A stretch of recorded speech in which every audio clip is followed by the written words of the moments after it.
All right. All right. Well, this mic is. It is hot. Welcome. Thanks for coming. We are Loculus Collective.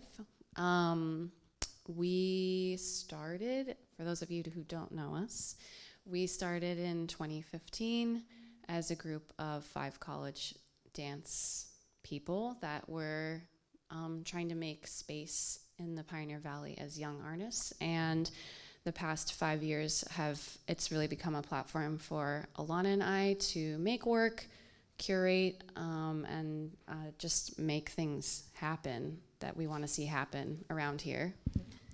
And as of about 9 months ago, we are Holyoke based, so we're really excited about kicking off our festival in Holyoke in another new Holyoke space. That feels really good for us. Yeah. So this is our second semi-annual because we don't want to commit to an annual festival, celebrating multidisciplinary performance, process, and practice.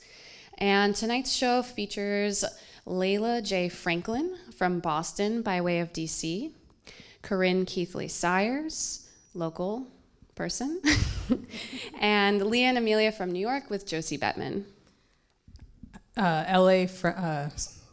Names. L.A. Samuelson, who was supposed to be on this bill, unfortunately got detained in Denver, canceled flights and stuff. But they will be performing tomorrow night at our Northampton show, which we will plug. So that's why there's one less than maybe you were expecting. Tonight's show will be between an hour and a half. We're not doing any intermissions, but we're going to be kind of loose about transitions. So if you need the restroom or need to do anything, do it between pieces. Immediately after this performance, we'll hope you'll all walk down or drive down to Fame, which is right around the corner. Another new-ish Holyoke spot that we're partnering with to throw a party. All vinyl DJ Matt Crafting is in the back there. He'll be DJing. It'll be really fun. Yeah. So watch some dance and then come dance. So just to quickly talk about the rest of the festival, tomorrow we have classes happening at our space in Holyoke. So you can take class with Laila. Laila will be teaching at 10 a.m. Then we will be teaching at 12:30. And then we have a show in Northampton at the Anchor House of Artists. That's also at 7 p.m. Quite a few acts. Should I say them all? No. All right. Just look it up. But it's a little bit more interdisciplinary than this one. A lot of sound, movement, video. Yeah. And our studio is at 80 Ray Street, just so.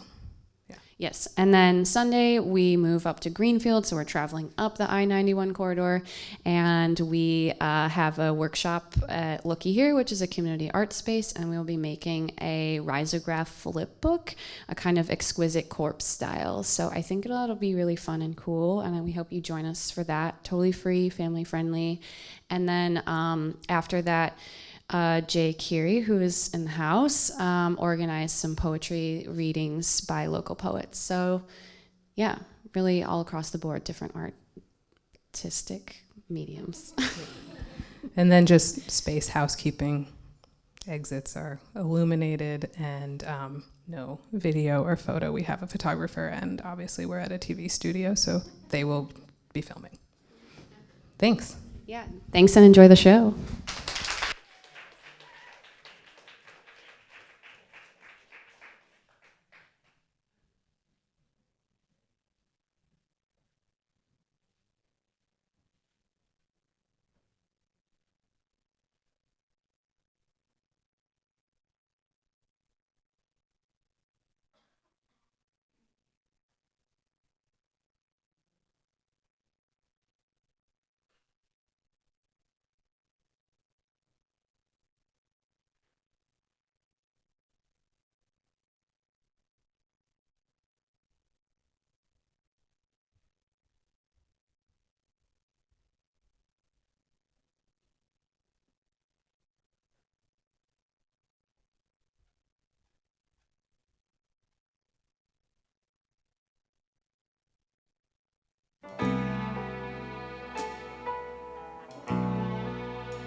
Dearest of all, darling,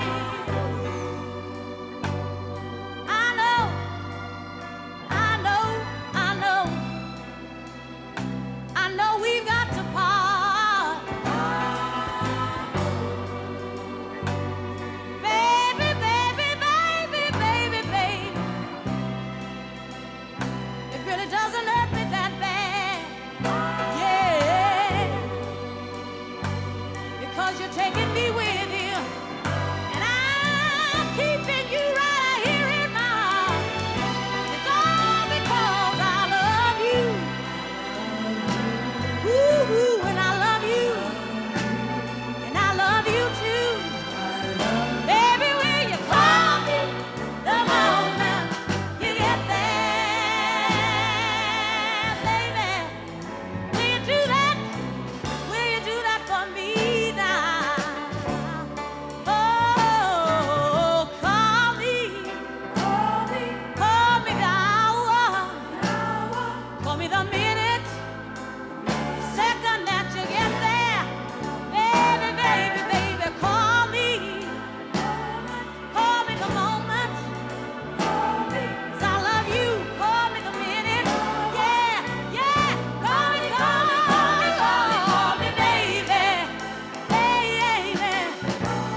life and time.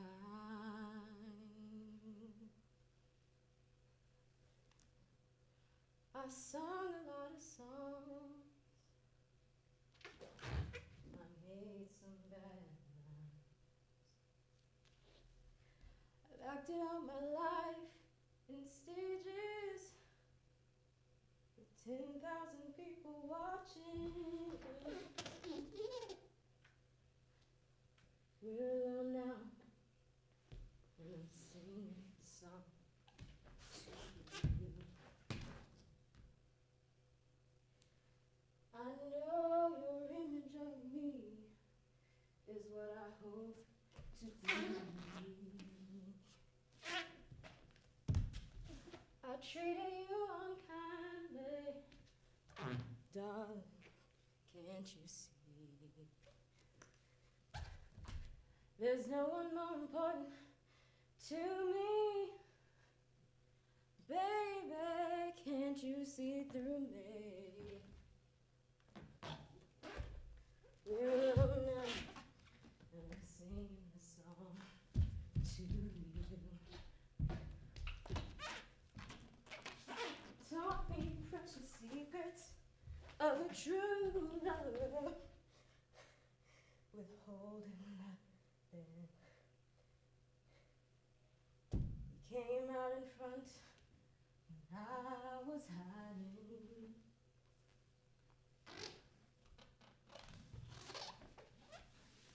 Now I'm so much better, but if my words don't come together, listen to the melody, 'cause my love is in there hiding.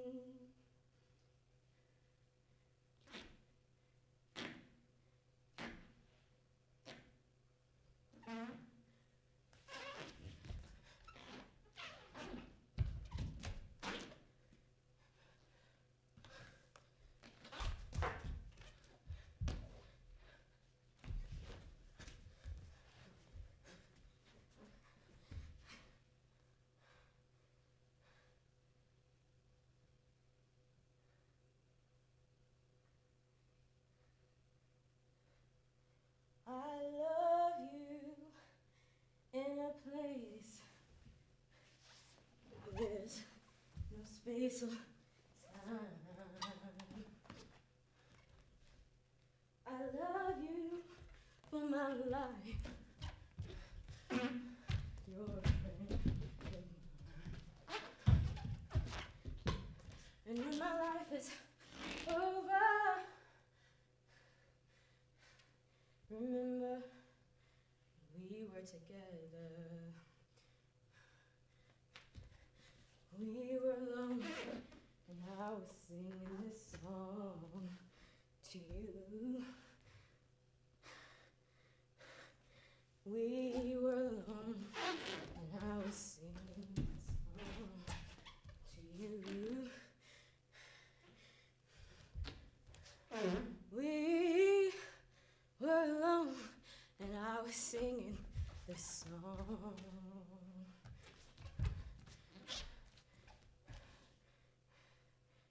Singing this song to you.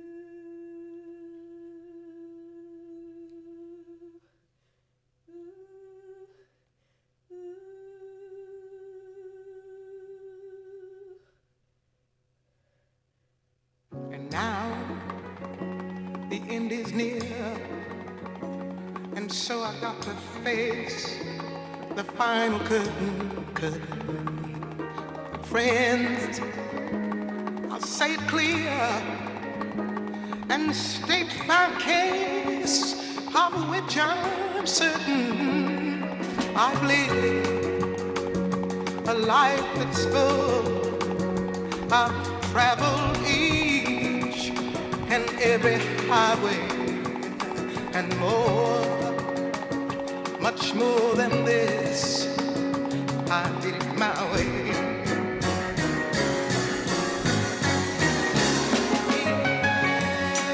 Yes, regrets, I've had a few, but then again, too few to mention. I did what I had to do and saw it through without exemption. I planned each charted course, each careful footstep along the byway. Yeah, oh, much more than this, I did it my way. Yes, there were times, I'm sure you knew, when I bit off much more than I could chew. I threw it all when there was doubt. I did it all, and despite it all, I faced it all, and I stood tall and did it my way.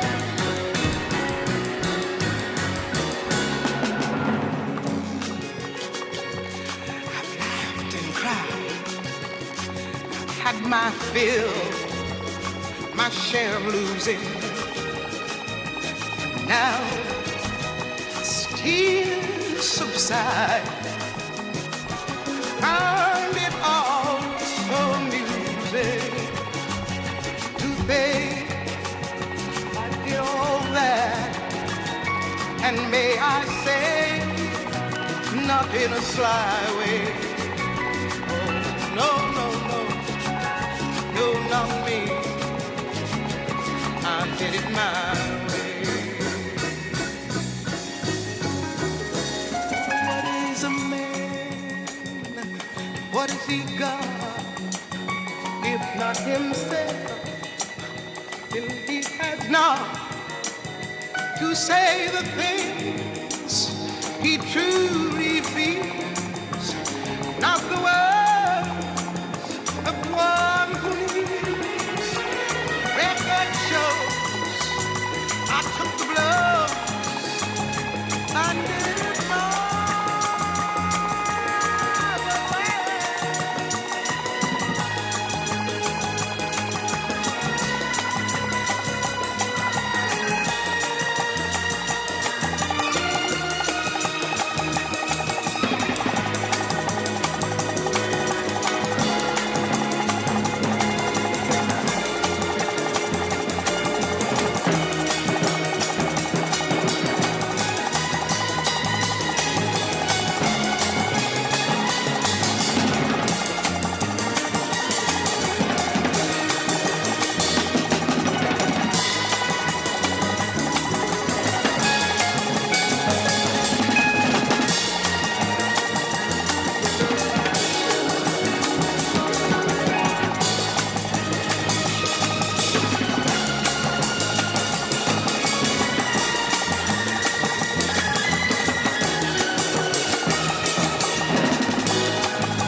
wish you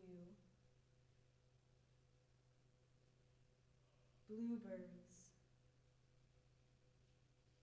in the spring, to give your heart a song to sing, and then a kiss, but more than this, I wish you love.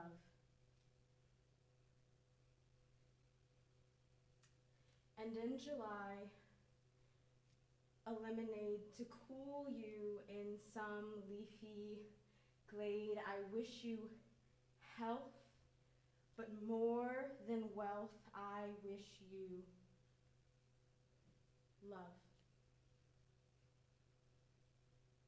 My breaking heart and I agree that you and I can never be, but with my best,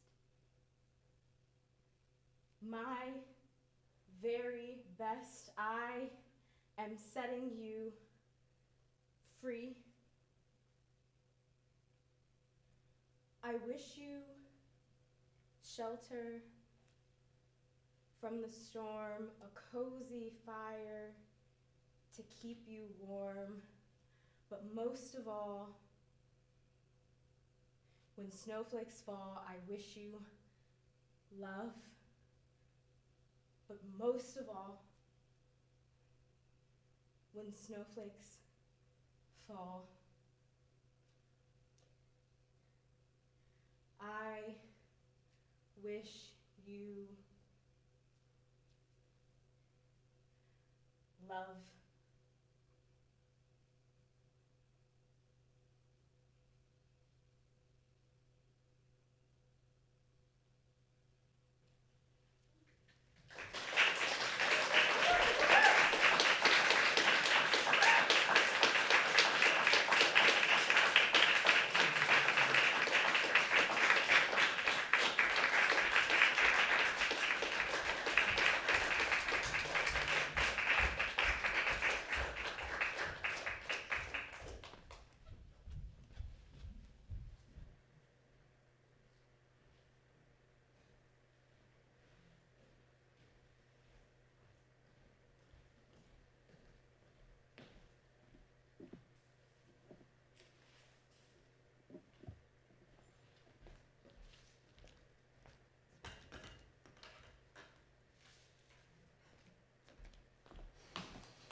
This is part 2, but it's a different piece.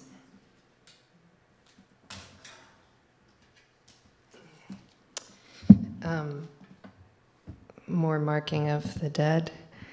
I wanted to read a little tiny paragraph that I wrote to mark the passing of some of our friend, Peter Schmidt's.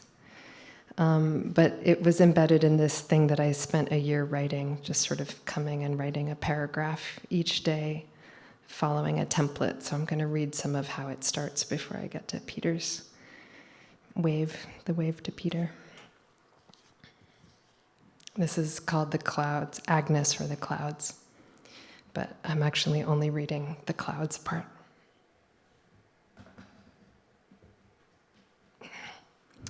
The clouds over the back fields the day Bee stepped across a threshold, distinct only to her, were puffy, the soft, puffy, drifty kind, moving just so slightly southwest.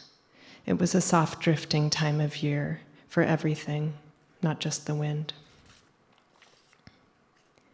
The clouds over the distribution center the day that Arnie took a quick nip outside had a gorgeous epiphany about how to solve the problem with his manager, and then forgot it entirely when one of the delivery trucks bumped into the dock right next to him, knocking over the pallets he'd stacked up that morning, were sawdusty in consistency, like the sky was scattered with fluffy opal sawdust. It was a gentle time of year, in the daylight, but the nightlight too, now that I think of it. The clouds over the house the day I finally dug the time capsule box up out of the garden, 40 years after I'd buried it there, were split, like a giant dividing seam had been drawn across the sky, to this half thick gray felt, to the other blue and clear. It was one of those years when the weather didn't follow its own seasons. The clouds over the stretch of river that runs behind Elaine's house the day her dog escaped were full of trippy creature shapes. Elaine's neighbors swore that one was in the shape of a dog running after a nearby cloud, which was in the shape of a rabbit. It was the kind of year when people took to reading signs into anything, as if the cloud sign of the dog chasing the rabbit was meant to make it any less awful that the dog was gone, possibly never to return. The clouds over her part of the state the day she discovered the new mushrooms colonizing the shady spot just behind the woodshed were cottony, rounded off with grays and blues and an occasional bright white thinness that almost gave way to the blue of the sky that the rest of the state was currently enjoying, she assumed. It was a year when it always seemed like the blue of the sky was being enjoyed by other people in other parts, when it always seemed like something thin and bright but still essentially obstructive stood in the way of her view of the biggest, simplest, most life-giving things. But then there were the mushrooms. Looking at the mushrooms, she could appreciate her own private overcast.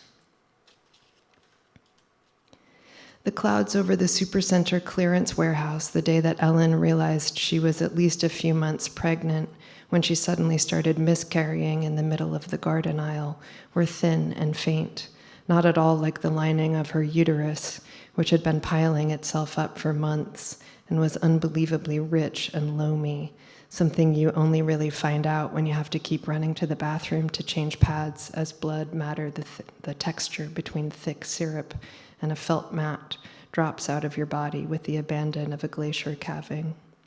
It was a year of wasted accumulation.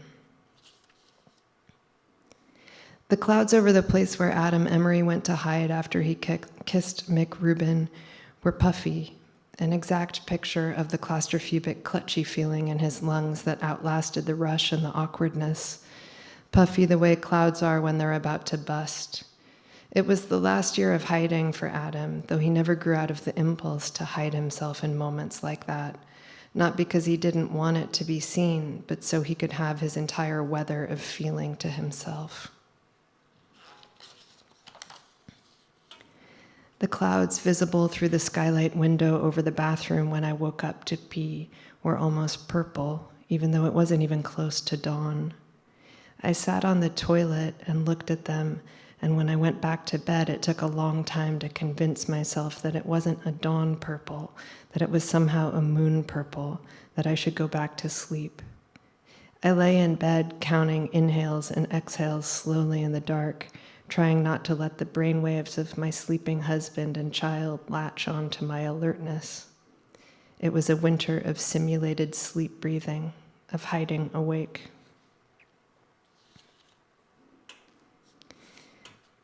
Peter loves to jump off the boulder into the deep hole made so slowly by the water he jumps into under the apricot-colored sky. It is dusk, and it is only Peter and the skeeters and his sleeping dog there on the other side, on the flat, warm rocks, exhausted by the day, exhausted by the people who had come and swam and gone. Cars crossing the nearby bridge, sound of his own living system filling his ears underwater. Peter's own car is aglow in the pullout, like a living being, windshield blazing reflected sunset, because everything, including the day, is ending. The car, like Peter, takes the color of the oncoming end onto its surface. Should he climb back up or stay in the gorge, be in the shaded water or lie on the warm but slowly cooling rock with the warm but slowly cooling dog? Or just sensation, be sensation-minded, be minded toward loving every sensation left to him. It fills the seconds without rush or panic, the soft mineral thickness of this water between his toes, smoothing his bunions, the mossiness of the underwater portion of the granite boulders that wall this hole, the little brightness red in the troughs between ripples when a skeeter lands on the water. To skeet, to dream, to skate the surface, to perch on the membrane of this life, rippling the day's last light into the underside. Deliberately, no one was invited. No one was told to come. Peter is there with his friend, the world. Peter and the world hold hands underwater. I love you, Peter, says the world. The clouds lose their orange, go gray, then gone. Peter, asleep, spoons the dog after all. Later, moonshine, adored by glowing clouds. Thank you.